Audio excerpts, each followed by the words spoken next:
पाकिस्तान तहरीक-ए-इंसाफ एक logic provide कर रही है, एक रीजनिंग प्रोवाइड कर रही है कि आसिफ अली जरदारी साहब का भी तो वो एक बयान था ना, खुड्डे लाइन लगा दिया गया है, आपको याद होगा।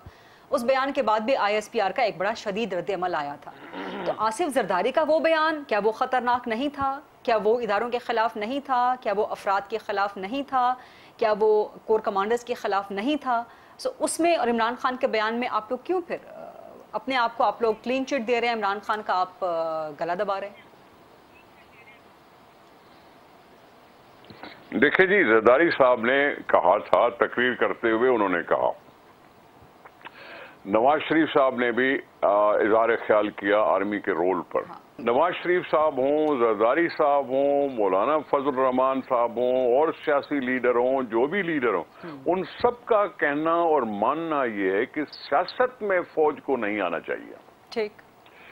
ये इमरान खान है जिसने आर्मी के खिलाफ लोगों को बोलने पर मजबूर किया, क्योंकि इसने हमेशा शुरू दिन से आके ये कहा कि हम एक पेज पे हैं, वन पेज पे हैं, वन पेज पे हैं। रोजाना तोते की तरफ बोलता था, one page one page one page.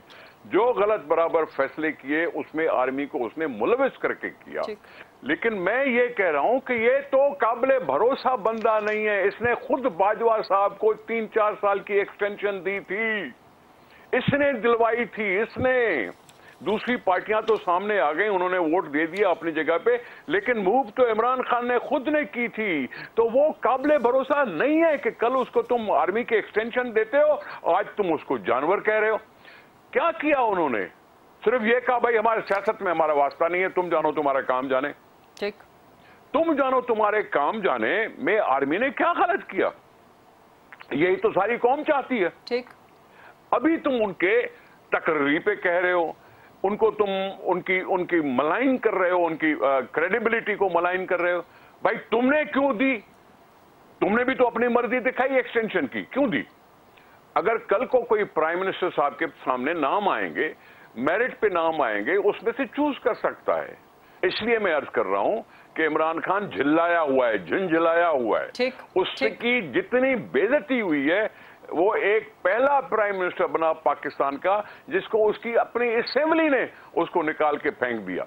ये झिल्लाया हुआ है, ये अटेंशन ड्रॉ कर रहा है, अटेंशन अट्रैक्ट कर रहा है कि जी मैं बढ़ के बोलूंगा तो मेरे से कोई बात करेगा, मैं बढ़ के बुरा बुरा कहूंगा तो मेरे से कोई को बात करेगा। मैं इसके अलावा इमरान खान की कोई बात को समझ ही नहीं आया कि हर एक चीज उसको मलियामेट करनी है जब तक उसको इक़्तिदार मिले। इक़्तिदार मिले तो सब ठीक है, इक़्तिदार मिले तो बाजवा भी अच्छा है।